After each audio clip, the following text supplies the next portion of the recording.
물을 전기분해 시켜봤어? 막 시작했는데. 많이 안 늦었네.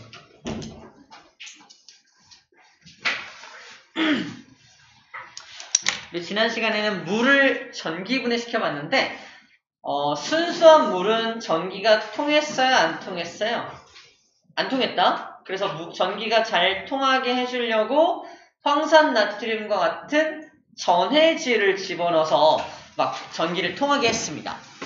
그렇게 해서 전기분해했더니 한쪽에서는 산소기체, 한쪽에서는 수소기체가 나왔었죠. 화학식 전체를 잘 기억 못하더라도 이것만큼은 알자 했던 걸 잠깐 복습할게요. 자, 물을 전기분해하면 플러스 극에서는 무슨 기체가 나와요? 산소기체가 나오죠. 암기법은 산불이었습니다. 산불. 마이너스 극에서는 어떤 기체가 나오냐면은 수소기체가 나와요. 수막이었습니다. 그 다음에 산소하고 수소하고 산소의 부피비가 몇 대 몇으로 나오냐? 2대 1의 부피비로 나왔었죠? 암기법은요. 물의 화학식이 H2O니까 수소와 산소가 2대 1로 나온다 라고 외우면 된다고 했습니다. 요 정도만 알고 있어도 웬만한 물의 전기분해 문제는 맞출 수 있다라고 했습니다. 추가적으로 지난주에 4개의 전자가 이동하면서 플러스 극에서 이루어지는 화학 반응식 소개해 줬었고, 마이너스 극에서 이루어지는 화학 반응식도 정리해 주었었습니다. 자, 그것도 이제 참고로, 혹시 필요하면 한 번 더 학교에서 수업을 들을 테지만, 또 필요하면 쌤 강의를 또 올려줄 테니까, 그걸 참고해서 한 번 더 보면 될 것 같아요. 자, 오늘은 두 번째로 오른쪽 페이지에 나와 있는 155쪽에 나와 있는 이온 결합의 전기적 성질, 이온 결합 물질에 대한 얘기를 할 거예요. 이온 결합 물질. 자, 이온 결합 물질. 좀 왼쪽일까? 잘 보여보자. 이온 결합 물질. 자, 이온 결합이라는 말은요. 이온 결합이란 말은 오늘 배울 건데, 이온과 이온이 결합한 게 이온 결합이거든? 이온과 이온이 결합한 거. 자, 대표적인 예로 NaCl 같은 거를 예를 들 거예요. 나트륨이 이온이 된 모습, Na+, Cl이 이온이 된 모습, NaCl-. 얘가 결합해서 만들어진 물질이 NaCl입니다. 좋아. 자, 저 NaCl을 그림으로 표현한 게 이 그림인데 확대해 볼게요. 그래서 이제 막 시작했어. 자, 155쪽 얼른 피세요. 155쪽.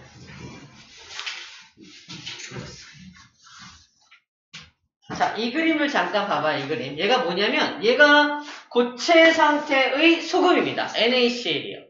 되게 징그럽게 생겼죠. 여자들은 별로 안 좋아하는 그림. 막 이것저것 모여있는 거. 이게 왜 이런 모양을 하고 있냐면 봐봐. 내가 Na+라는 양이온이고요. 얘가 Cl-라는 이온이다. 플러스 마이너스가 서로 달라붙는 건 너무나도 당연합니다. 정전기적인 인력이라는 말을 써요. 정전기적인 인력으로 쭉 달라붙어 있는 모습이야. 자, 그런데 또 다른 Na+가 이렇게 지나가면 얘네들이 가만 놔두지 않고요. Cl-가 얘를 또 붙여버립니다. 또 지나가는 Cl-가 있으면 또 얘가 여기다가 퉁 붙여버립니다. 이런 식으로 퉁퉁퉁퉁 또 붙여요. Na+와 Cl- 또 붙입니다. 또 지나가면 또 붙입니다. 그래서 사방팔방으로 막 달라붙게 만들어요. 이렇게 막 달라붙게 만들어. 그래서 요만한 소금도 NaCl이라고 쓰고요. 이따만하게 커져버린 소금도 그냥 NaCl로 씁니다. 그 이유가 뭐냐면 얘는 개수를 셀 수가 없다는 거야. 한 개가 모였나 싶을 때쯤 또 퉁퉁 달라붙죠. 두 개가 모였나 싶을 때쯤 또 달라붙죠. 이렇게 계속 달라붙기 때문에 개수를 특정하게 셀 수 없다는 거야. 다시 말해서 NaCl 앞에다가 개수를 쓰는데 개수를 사용할 수가 없습니다. 작은 NaCl, 조그만 소금도 그냥 NaCl이라고 말하고 커다란 소금 결정이 있어도 걔도 그냥 NaCl이라고 불러준다는 거야. 여기서 중요한 특징 하나가 나오는데 이렇게 개수를 쓰지 않는 녀석은 뭐라고 부르지 않는다? 분자라고 부르지 않습니다. 정리하면 이온결합 물질은 분자가 아니에요. 이온결합 물질은 분자라고 부르지 않습니다. 뒤에서 배우겠지만 우리가 분자라고 부를 수 있는 것들은 오로지 only 공유결합 물질에만 분자라는 말을 써요. 분자라는 용어를 씁니다. 자, 좀 이따가 이제 문제 통해서 알려주겠지만 이렇게 우리를 낚시질을 해요. 자, 소금은 Na 플러스와 Cl 마이너스가 1대1로 달라붙어서 형성된 여기까지 맞죠? 분자이다 라는 말을 써서 틀리게 만드는 거죠. 그래서 다 맞는 말 하다가 맨 끝에 분자라는 말을 틱 집어넣어가지고 잘못된 표현을 써주게 되는 거야. 그럼 우리가 골라낼 수 있어야 합니다. 뭐를 분자라고 하고 뭐를 분자라고 하지 않는지에 대해서 정확히 알고 있어야 되고요. 분자라고 부르지 않는 것들의 모든 특징이 뭐다? 개수를 특정하게 셀 수가 없어. 그래서 모든 분자라고 부를 수 없는 것들은 다 요딴 모양으로 생겼습니다. 요딴 모양. 뭔가 결정의 형태, 뭔가 막 다닥다닥 달라붙어 있는 형태로 되어 있는 것들은 전부 다 분자라고 부르지 않습니다. 자, 두 번째.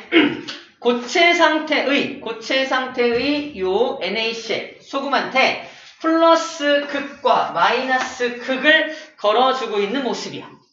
즉 전기가 통하는지 안 통하는지를 확인하는 거거든. 문제. 고체 상태의 소금은 전기가 통할까요? 안 통할까요? 안 통한다. 말해봐. 통한다. 안 통한다. 눈 피하고 있죠. 전기가 안 통합니다. 봐봐. 전기가 통한다는 거에 대한 정의를 얘기해 줄게요. 전기가 통한다. 쉽게 말하면 전기가 통한다 라고 표현을 하고요. 다른 말로는 전기 전도성이 있냐 없냐로 표현을 하는데, 자, 전기가 통한다는 건, 잘 들어. 우리 물리할 때 배웠는 건데, 전기가 통한다는 건 마이너스 전자가 이렇게 움직이면 반대 방향으로 막 전기가 흘렀어. 전류가 흘렀거든요. 이걸 좀 정리하면 전하를 띤 입자, 즉 전기를 띤 입자가 플러스든 마이너스든 전하를 띤 입자가 이렇게 움직이면 전기가 통하는 거야. 움직여야 전기가 통한다는 게 포인트야. 하지만 고체 상태의 소금은 고체니까 움직일 수 있어 없어? 움직일 수가 없어요. 플러스 마이너스를 걸었을 때 이 입자들이 움직일 수가 없습니다. 그러므로 전기가 통하지 않게 되는 거야. 그래서 고체 상태의 소금은 전기 통한다, 안 통한다? 안 통한다 라는 거예요. 전기 전도성이란 전하를 띤 입자가 움직여야 됩니다. 전하를 띤 입자가 흐름을 가져야지만 전기가 통한다 라고 정리할 수 있어요. 그래서 녹여봤어. 그래서 이 고체 상태의 소금을 녹여본 거야. 녹였다라는 표현은 물에다 집어넣었다는 게 아니야. 그냥 고체 상태의 소금을 가열해서 액체로 녹여본 거야. 다른 말로 고체를 액체로 만드는 걸 뭐라고 하죠?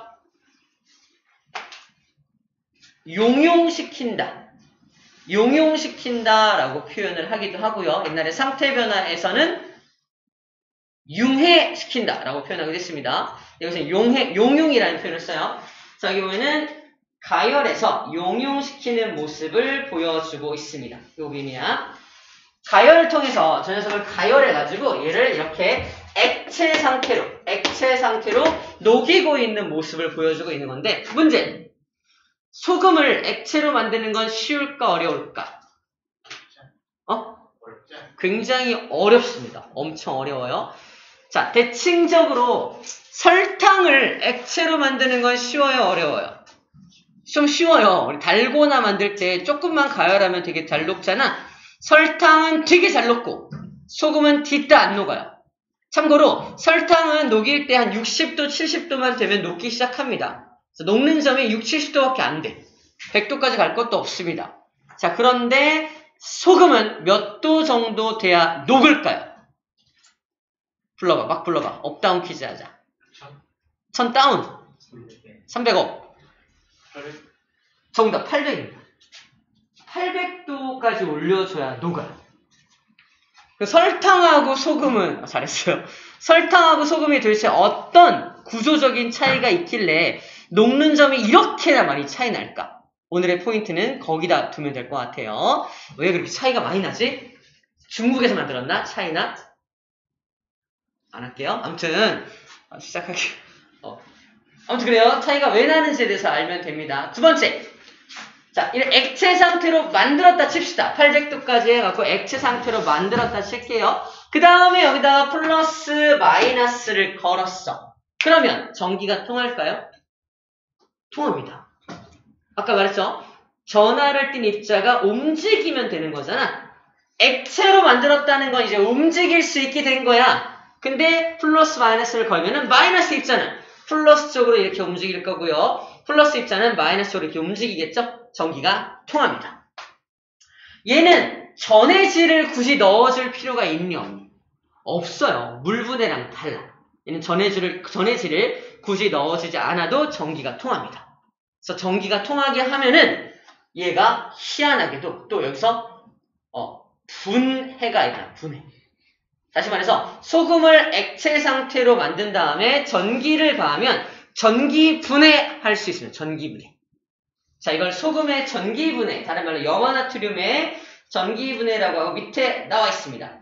염화나트륨 용융액의 전기 분해라는 이름으로 나와 있어요. 자, 우리 물의 전기 분해랑 비교해 가면서 공부하면 될 것 같습니다. 자, 현재 여기 용융액 안에는 Na+하고 Cl-가 들어있는 상태일 거예요. 거기다가 플러스 마이너스를 딱 걸면은 이 Na+는 어디로 움직인다? 이 마이너스 극을 향해서 이렇게 움직이겠죠? 그 다음에 Cl-는 어디로 움직인다? 플러스 극을 향해서 움직이겠죠? 그죠? 자, 여기서 지난해 했던 거 플러스 극은 어떤 역할을 하죠? 자기한테 누가 도착했어. 어떡하지? 전자를 뜯어갑니다. 내놔! 그죠? 플러스 극은 전자를 뜯어간 역할을 하는 거고요. 반대쪽에 있는 마이너스 극은, 이쪽에 있네요. 반대쪽에 있는 마이너스 극은 어떤 역할을 하죠? 전자를 다시 공급하는 역할을 하는 게 마이너스 극인 거야.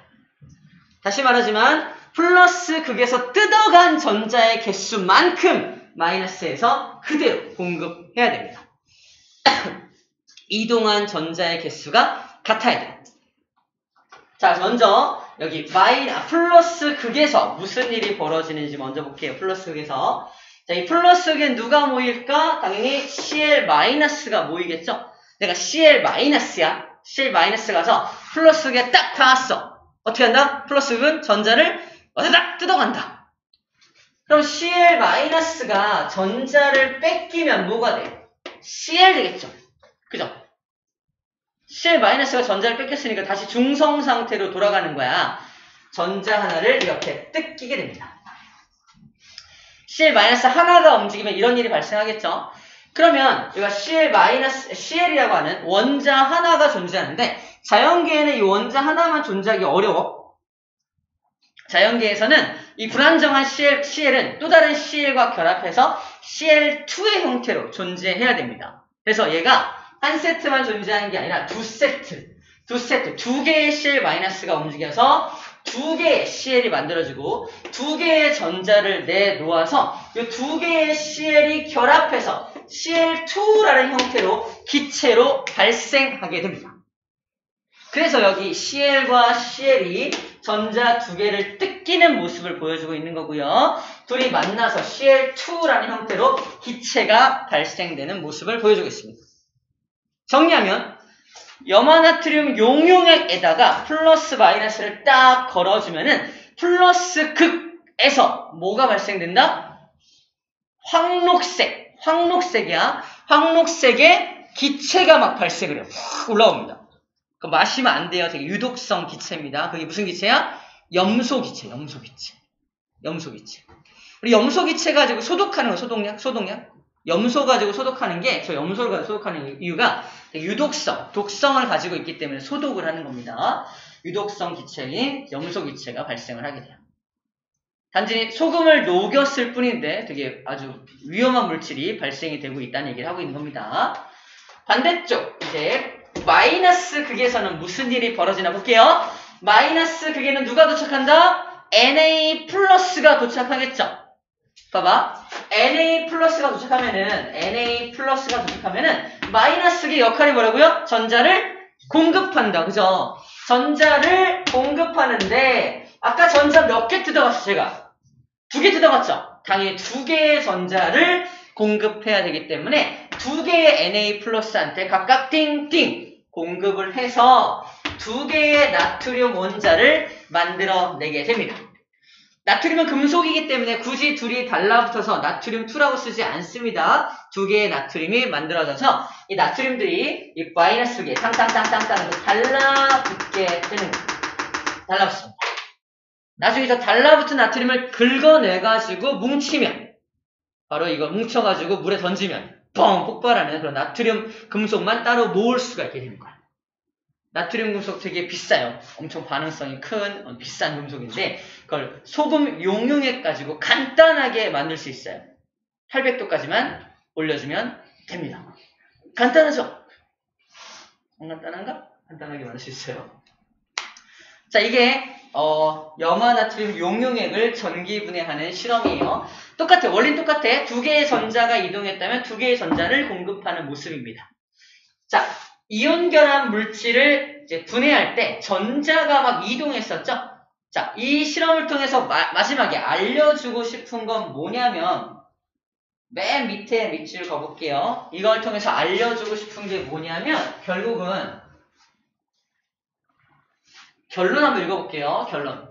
염화나트륨을 이루는 염화이온과 나트륨 이온은 전기적인 상호작용으로 결합하고 있지만 별로 의미 없는 말입니다. 염화나트륨 용융액에서 이 결합이 약해진다. 따라서 염화나트륨 용융액이 전류를 흘려주면 염화이온과 나트륨 이온의 결합이 끊어지고 새로운 결합이 형성되어 각 성분 물질이 생성된다. 우리 다 알고 있는 내용인데 염소 기체가 발생하고 나트륨 원자가 막 모이는 모습을 말하고 있는 거야. 근데 그때 전자가 이동하면서 이런 일이 벌어지죠. 전자가 이동하면서 이런 일이 벌어지기 때문에 이겁니다. 이온 결합에도 뭐가 관여하고 있다? 전자가 관여하고 있다는 걸 알 수 있다. 저게 포인트입니다. 결국 이 실험을 보여주는 이유는 뭐냐면 이온 결합도 결국 전자들이 관여하고 있는 거야. 그 얘기를 하고 싶은 거예요. 이온 결합도 전자가 관여하고 있는 거야. 그걸 얘기하고 싶은 거고요. 자, 지난 시간 거 잠깐 보고 오면은 지난 시간에 맨 마지막 물을 전기분해한 페이지입니다. 물을 전기분해한 페이지는 바로 이거 공유 결합에도 전자가 관여함을 알 수 있어 라는 게 또 포인트였어요. 물은 공유결합 물질이거든요. 그 공유결합 물질도 전기분해를 할 수 있었고 전기분해할 때 4개의 전자가 막 움직이면서 성분기체로 막 분해가 됐었잖아. 그래서 공유결합에도 전자가 관여한다는 사실을 알 수 있다는 게 결론이고요. 오늘 배운 이온결합에도 전자가 관여한다는 것을 알 수 있다는 게 결론입니다. 자, 이 정도까지만 정리해주면 됩니다. 오케이. 자, 그러면 1번 이온결합의 전기적 성질에 대해서 어느 정도 한 거고 뒤에서 이제 이온결합 물질 정리할 때 다시 한번 저 전기 전도성에 대한 내용들을 얘기할 거예요. 한 장을 넘겨서 156쪽을 딱 펴면은 굉장히 익숙한 모습을 볼 수가 있습니다. 제목의 이 초단원 제목이 옥텟 규칙이죠. 옥텟 규칙. 옥텟 규칙 모르는 사람 있나요? 우리 지금까지 계속 옥텟 규칙 가지고 얘기했던 거잖아. 옥텟 규칙은 뭐다 결국? 나 18쪽처럼 될래. 18쪽처럼 돼서 안정적으로 변하고 싶어. 그죠? 이게 옥텟 규칙이었고 옥텟 규칙을 소개해주는 페이지입니다. 그래서 마치 18쪽과 같은 전자 배치를 하게 되면 옥텟 규칙을 만족할 수 있어. 28쪽은 어떻게 생겨먹은 녀석이야? 여기 첫 번째 비활성기체를 소개하는 이유가 그거예요. 비활성기체를 소개해서 봐봐. 비활성기체들은 전부 옥텟 규칙을 만족하고 있어. 그래서 안정적이야. 그래서 아무하고도 반응하지 않아. 그래서 이름이 비활성기체야 라고 소개하고 있는 거고요. 그 외의 규칙, 그 외의 원자들은 모두 18쪽을 제외한 나머지 원자들은 옥텟 규칙을 만족하고 있지가 못해. 그래서 불안정해. 쟤네들은 그래서 뭐가 되고 싶어? 안정화되고 싶어. 그러려면 옥텟 규칙을 만족해야 되고 18쪽과 같은 전자 배치를 가져야만 해. 그 얘기를 설명해주고 있는 겁니다. 자, 그래서 오늘 이온 결합 배울 거니까 이온 결합은 그래서 이온이 형성이 되는 거야. 잘 봐. 내가 지금 마그네슘 원자야. 이거 잘 체크해야 돼. 원자. 마그네슘 원자는 원자 번호가 12번이기 때문에 전자 배치도를 그리면 요딴 식으로 그릴 수 있어요. 12개의 전자를 배치시키면 됩니다. 어떻게? 1차 껍질에 몇 개? 2개. 2차 껍질에 8개.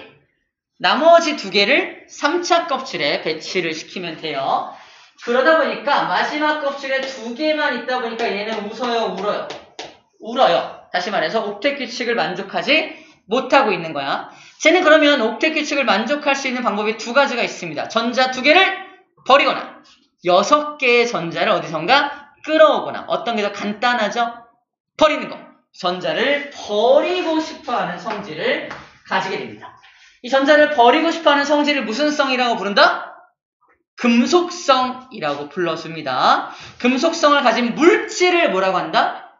금속이라고 불러주는 거예요. 뭐가요? 펩시콜라인가요? 크카. 금속은 뭐다? 옛날에 금속 그러면은 철 같은 거요, 마그네슘 같은 거요 라고 했다면 지금은 금속이 뭐야? 그러면 뭐라 해야 되지? 금속이 뭐야? 전자를 버리는 성질을 가진 것들이요 라고 말할 수 있어야 한다 그랬죠. 전자 2개. 그래서 자, 꿈을 이뤄줄게. 전자 버려! 전자 2개를 버렸다 칩시다. 버린 모습이 이 모습이야. 전자를 버렸다는 건 세 번째 껍질을 포기한 거야. 껍질 하나가 사라지면서 전자가 전체 10개로 바뀝니다. 2개를 버렸으니까. 근데 플러스는 12개, 12번이니까 양성자는 12개인데 전자는 10개밖에 안 남았으니까 전체적인 전기가 2 플러스의 전기를 띠게 됩니다. 저렇게 원자가 전자를 버려가지고 전기를 띠게 됐죠. 전기를 띠게 된 입자를 뭐라고 한다? 이온이라고 불러주는 거야. 전하를 띤 입자를 이온이라고 불러주고 모든 이온은 그래서 안정적입니다. 봐봐, 웃고 있잖아. 왜 웃고 있죠? 하하하, 나 옥텟 규칙 만족했어요 이러고 있는 거잖아. 맞죠? 옥텟 규칙을 만족해서 굉장히 안정적인 물질이 된 거예요. 이온이 되면 안정적인 물질로 변한다는 얘기를 하고 있는 거야. 자, 그 다음에 표시할 때 어떻게 나와봐? 전체적으로 대괄호를 씌워가지고 2 플러스라고 쓰고 있죠? 이온을 표시하는 방법이야. 이온을 전자 배치도로 그리는 방법입니다. 전체 대괄호를 씌운 다음에 2 플러스로 표시를 해주는 거야. 당연히 옥텟 규칙을 만족하고 있는 모습입니다. 저런 이온을 양이온이라고 불러주고요. 자, 두 번째. 나는 산소야. 산소 원자야.